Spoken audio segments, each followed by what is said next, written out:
Mais um vídeo respondendo comentários que são feitos aqui nos vídeos do canal da Brasiltec no YouTube e em outras redes sociais também. Eu vou responder perguntas que foram feitas, vou trazer comentários que estão agregando mais conhecimento sobre o assunto. Tem também uma correção muitíssimo importante, uma informação que eu trouxe errada, uma correção muitíssimo importante que eu vou fazer aqui. E também opiniões discordantes para que nós possamos conversar sobre elas e discutir aí, ver o que está certo, o que está errado. E falando em opinião discordante, no vídeo onde eu desmonto a FCI para mostrar como ele é por dentro, tem um comentário que vai ser o primeiro que nós vamos falar aqui.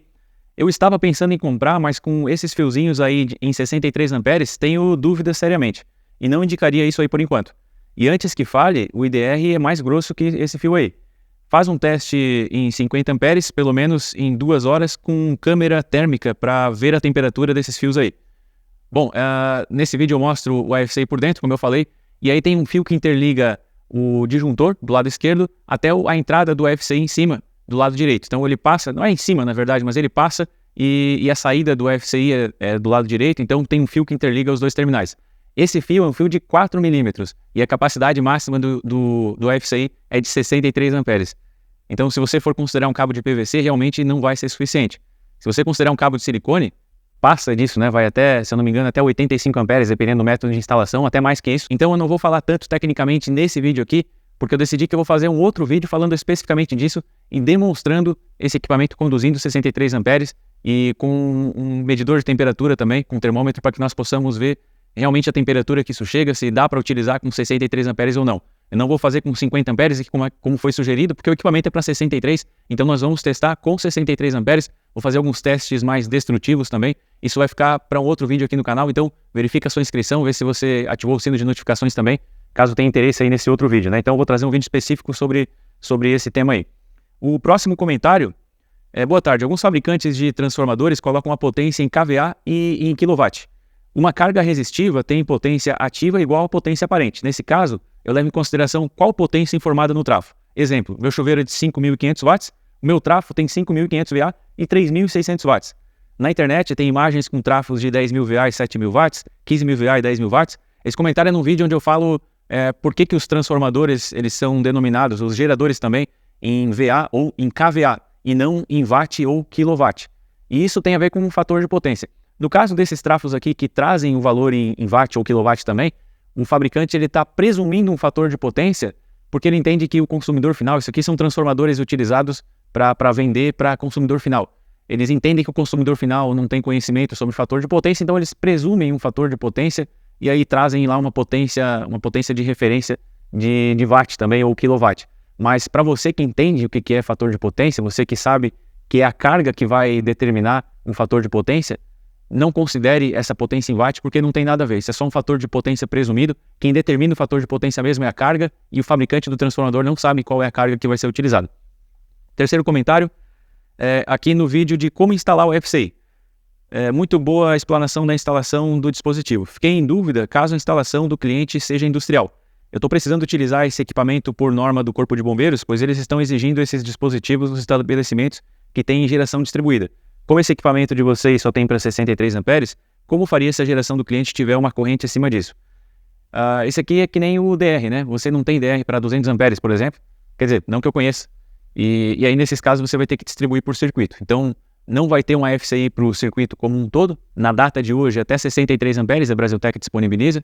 Então, se você tiver uma corrente maior que isso, infelizmente não vai servir para ter como uma FCI geral. Você vai ter que colocar um FCI para o circuito de tomada, outro para o circuito de iluminação, de repente, se for do seu interesse, né? Vai ter que distribuir ele por circuito. Quarto comentário.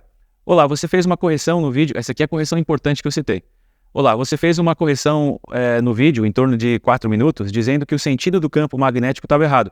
Mas a verdade é que quando se adota o sentido real da corrente, a regra que orienta o sentido do campo magnético é a da mão esquerda.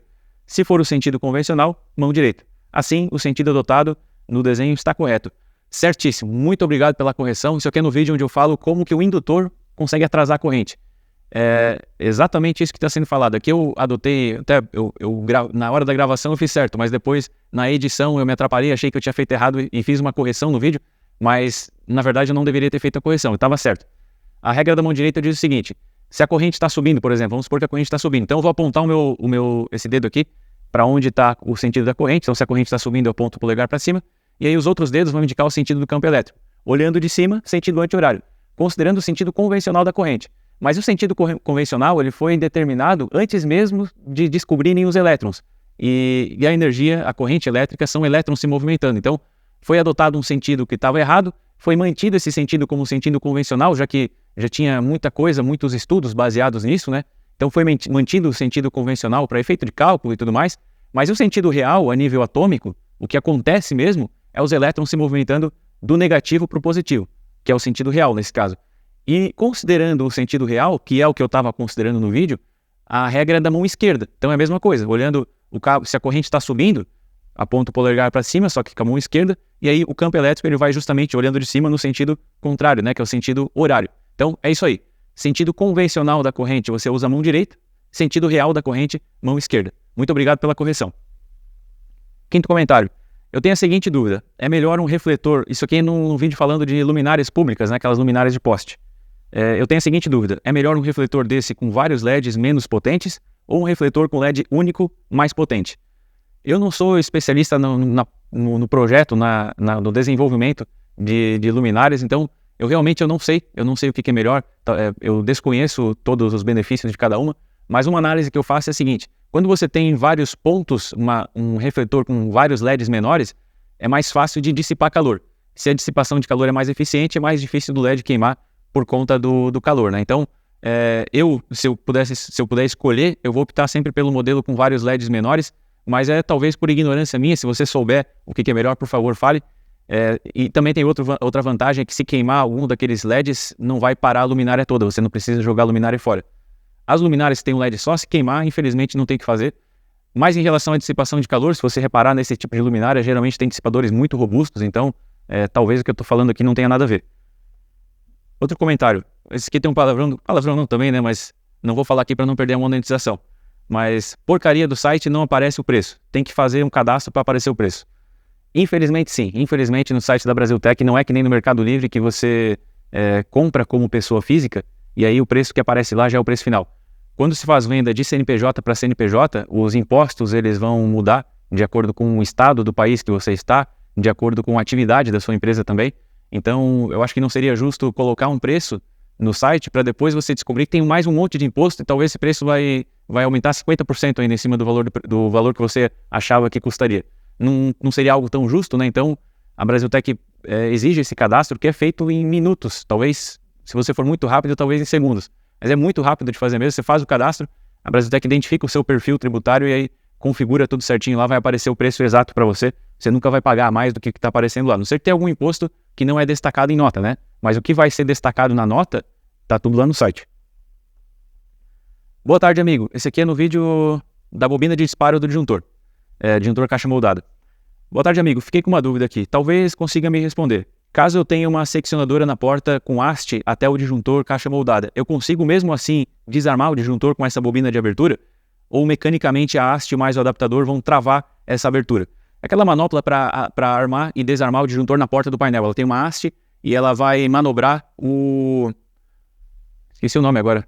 O que faz armar o disjuntor, né?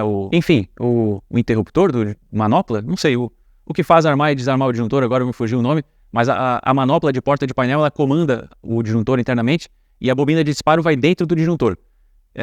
Você pode sim utilizar os dois vão ter o funcionamento 100% garantido, tanto a manopla de porta de painel quanto a bobina de disparo, que é elétrica, né? Eles podem ser utilizados juntos que não tem problema nenhum. No mesmo vídeo, só que é outro assunto aqui. Por que as pinças do barramento blindado ficam chiando e como resolver?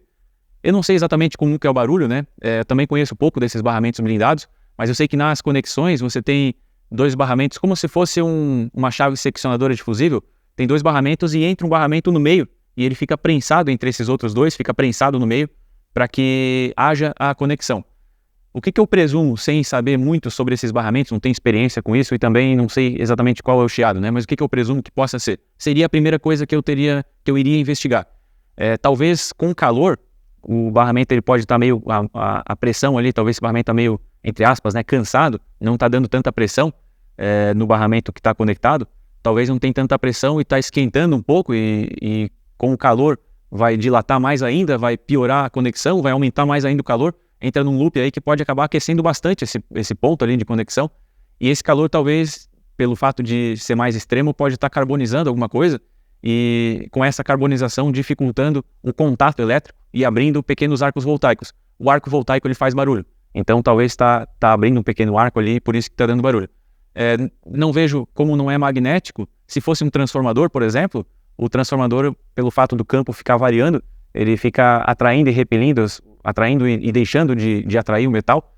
Então pode acontecer de dar vibração. É comum você ter transformadores vibrando, né? Agora, em conexões elétricas assim, não é tão normal. Talvez um arco voltaico. O comentário seguinte aqui, Jesse Pinkman da Elétrica, vídeo muito bom. Jesse Pinkman é um personagem de Breaking Bad, vou colocar uma foto aqui para vocês me falarem se é parecido ou não. Por favor, tirem esse vídeo do ar, você está prestando um desserviço para as pessoas. Esse aqui é um vídeo onde eu falo que no seu veículo você poderia ter o positivo aterrado ao invés do negativo. O positivo poderia estar na carcaça do carro ao invés do negativo. Eu utilizei o carro como, foi uma analogia, foi o que eu pude utilizar para facilitar o entendimento. O meu objetivo aqui no canal é sempre ser didático, né? Tornar o entendimento o mais fácil possível. Então eu tentei usar algo cotidiano, que é o nosso veículo. A gente, normalmente quem trabalha com elétrica entende também da elétrica do carro, sabe que o negativo ele está na carcaça do carro, está aterrado, é o ponto comum em todo o carro, né? E é padronizado isso, sempre é usado o negativo. Mas se a montadora quisesse padronizar o positivo, ela poderia padronizar, não teria problema nenhum.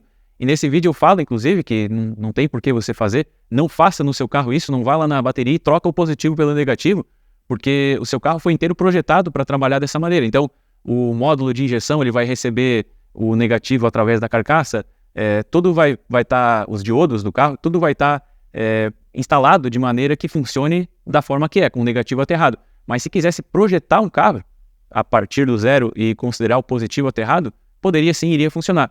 Aí, ao invés de chavear, por exemplo, na chave de seta, você chaveia o positivo, né? E chavear o negativo, não ia mudar nada, dá para fazer. Só que, lógico, se você inverter no seu carro, você vai ter um problema. Eu acredito que a pessoa aqui, ela não assistiu o vídeo completo, talvez, não conseguiu interpretar, mas o exemplo do carro não é para você fazer no seu carro, é só porque eu queria pegar algo cotidiano. Aqui um outro vídeo agora onde eu falo do limite dos cabos, o limite de condução dos cabos. Tem um circuito de 100 metros de cabo de 4 milímetros com uma corrente de 32 amperes. Estou modificando a seção para 10 milímetros. Como posso fazer essa conta para saber se eu estarei economizando? Grato pela sua atenção. Então, trocar a seção dos cabos, a bitola dos cabos, para economizar energia não vai valer a pena, tá? É muito mais, a diferença de gasto com um cabo mais fino e um outro mais espesso vai ser tão pequena que nunca vai pagar esses cabos que você vai comprar. A diferença de preço, aumentando a bitola dos cabos, é muito maior. Então, nem considere a possibilidade de aumentar para economizar energia. Nesse caso aqui, eu acredito que seja, como é um circuito mais longo, deve ser por causa de queda de tensão. Essa alteração deve estar sendo feita por causa de queda de tensão. E aí, como já está sendo feita, que bom que economiza. Sim, vai economizar energia, que bom que economiza. Nesse caso, para fazer o cálculo é o seguinte, você vai primeiro calcular a resistência do cabo de 4 milímetros, considerando já esse circuito de 100 metros. Calcula também a resistência do cabo de 10 milímetros, considerando também esse circuito de 100 metros. Faz a resistência do cabo de 4, que é maior, menos a resistência do cabo de 10, que é menor. Você vai ter a diferença de resistência desses dois cabos, né? Do 4 por 10, você vai decrementando a resistência total, você vai ter uma resistência a diferença entre essas duas, né? Essa resistência você vai multiplicar pela corrente ao quadrado, ou seja, a corrente é 32, né? Então, 32 ao quadrado, que é 32 vezes 32, vezes aquela diferença lá. Esse vai ser o resultado, então, em watt, que você vai deixar de gastar considerando esse cabo de 10. Então, só multiplicar pelo valor do quilowatt, né? Divide isso primeiro por 1000 para ter quilowatt. Eu não fiz a conta aqui, não vou conseguir fazer de cabeça também. Alguém faz aí, por favor, e coloca nos comentários. A gente já vai saber essa diferença. Não vai ser muita coisa não, tá? Agora o último comentário, então, para finalizar. Os caras procuram sempre dificultar as coisas. Para que botar esses 120 vezes? Simplesmente são 50 ou 60 Hz. É o que vemos em todos os cursos. Os cursos estão certos, as nossas redes são de 50 ou 60 Hz pelo mundo, né? Isso aqui é um vídeo onde eu falo do seccionamento, da interrupção de um contato quando se utiliza a corrente contínua. E aí nesse vídeo eu falo que a tensão ela passa pelo zero 120 vezes por segundo na rede que é de 60 Hz. Aqui no Brasil 60 Hz. Só que a tensão ela passa pelo positivo, passa pelo zero, passa pelo negativo e passa pelo zero de novo. Então, é lógico que a gente tem que facilitar o entendimento, tem que ser o mais didático possível, mas não dá para trazer informação errada também, né? realmente a tensão passa pelo zero. A cada ciclo completo, onde passa pelo positivo e pelo negativo, a cada ciclo são 2 vezes que a tensão passa pelo zero. Então, 2 vezes 60, 120. Essa questão da didática tem que tomar um cuidado também para não ser tão simplista, porque às vezes para quem o canal o objetivo do canal é ajudar eletricistas. Se eu for muito simplista aqui, se eu não aprofundar os assuntos, ainda que eu seja didático, mas se eu não aprofundar os assuntos, eu não vou conseguir agregar conhecimento para um eletricista. Como o objetivo não é o consumidor final, então não dá para ser tão simplista assim. Até questão de vocabulário também, né? Tem que cuidar com algumas palavras. Eu nem sou fã também de trazer palavras muito difíceis, porque não vai agregar em nada, mas também não dá para simplificar tanto o vocabulário, porque se você parar para pensar, você pensa com o seu vocabulário. A gente pensa falando internamente conosco, né? Então, se você pensa com o seu vocabulário, se o seu vocabulário for mais extenso, com certeza você vai ter mais recursos para pensar. Então, é válido, sim, simplificar a linguagem, mas não simplificar ao ponto de você começar a perder recursos, né? Eu acho que é importante, como você pensa com o seu vocabulário, é importante ter um vocabulário rico. Então, por hoje é isso. Esse era o último comentário que eu tinha separado aqui. Se você gostou desse vídeo, por favor, comenta aí. Se você aprendeu alguma coisa, tem um cálculo aí para fazer, então, né? Eu vou calcular também, depois que eu postar o vídeo, eu vejo quanto que deu e comento aqui. Então, um bom domingo a todos e até o próximo vídeo.